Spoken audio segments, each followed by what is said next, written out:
Un profeta que se precie de tal tiene que contar con algo que se ha de cumplir pronto como garantía a aquello que se ha de cumplir en el futuro. Y de alguna manera, bajo esa doble mirada profética y apocalíptica, Jesús va llevando adelante este discurso con el que vamos terminando el ciclo litúrgico. El lenguaje del Apocalipsis, alguna vez lo hemos dicho, tiene un tema único. No todo va a ir bien, es más, puede que las cosas no vayan bien o vayan mal.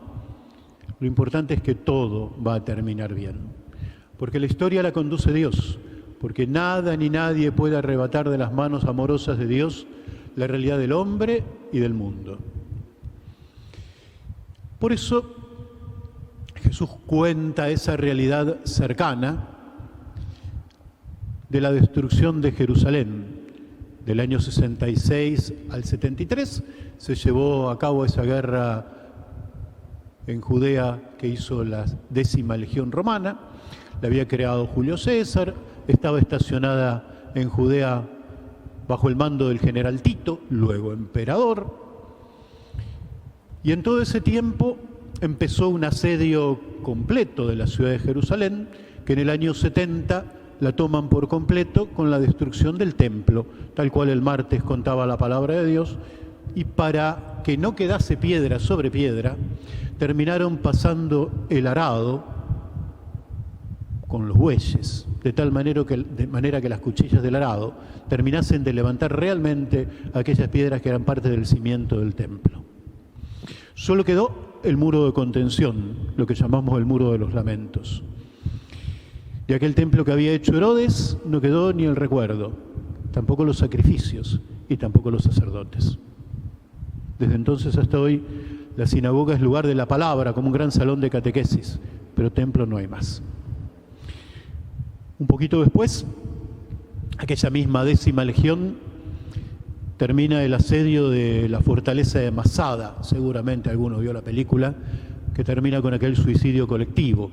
Los celotes, que era el grupo de confrontación, alguno de los discípulos de Jesús, Simón, era uno de ellos, con una especie de puñal o de daga muy chiquita llamada sicar, se abalanzaban sobre la legión romana cuando estaba ya avanzada y entonces terminaban haciendo destrozos.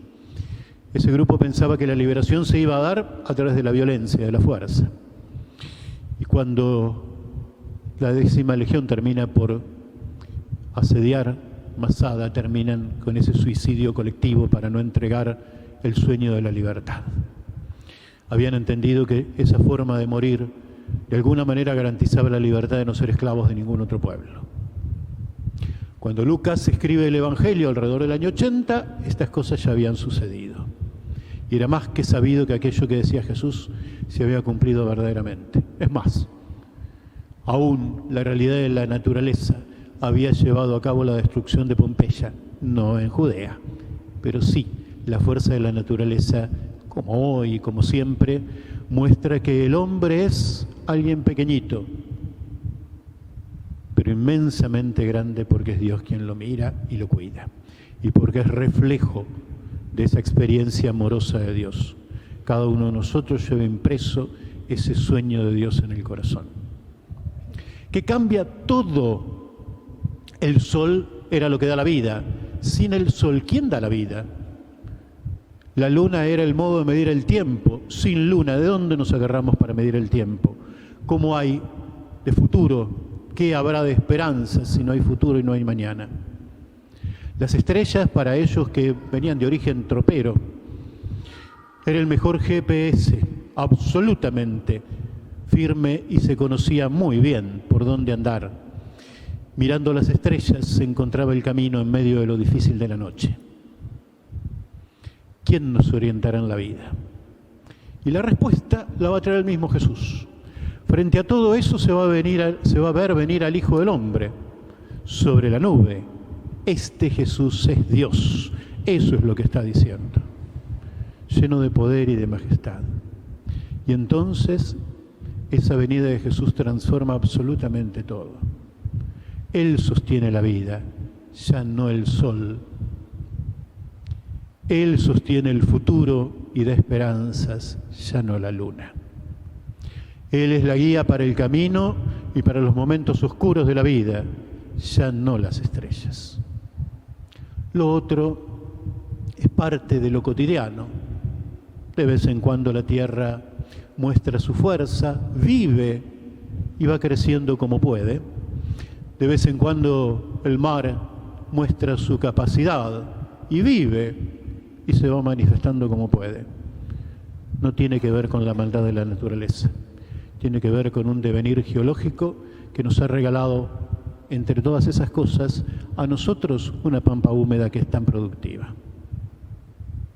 Hoy que es el Día Internacional de Acción de Gracias, me parece que lo primero es eso, ser conscientes de que tenemos que vivir dando gracias por la providencia de un Dios que no nos abandona, que nos acompaña en cada momento de la vida, y que tal cual lo decía Jesús, es la vida, nos sostiene en la esperanza y nos da futuro, y cuando se nos hace de noche o el camino no lo encontramos con facilidad, volver a mirarlo a Jesús, con mejor precisión que las estrellas o que el GPS nos vuelve otra vez a orientar al camino. Él es el camino que nos lleva al Padre. Que cada uno de nosotros pueda sentir verdaderamente gracias por esa experiencia providente de Dios y que celebrar la Eucaristía no sea ni más ni menos que eso. Eucaristía quiere decir yo doy gracias por el don de la vida y por el don de la fe. Que así sea.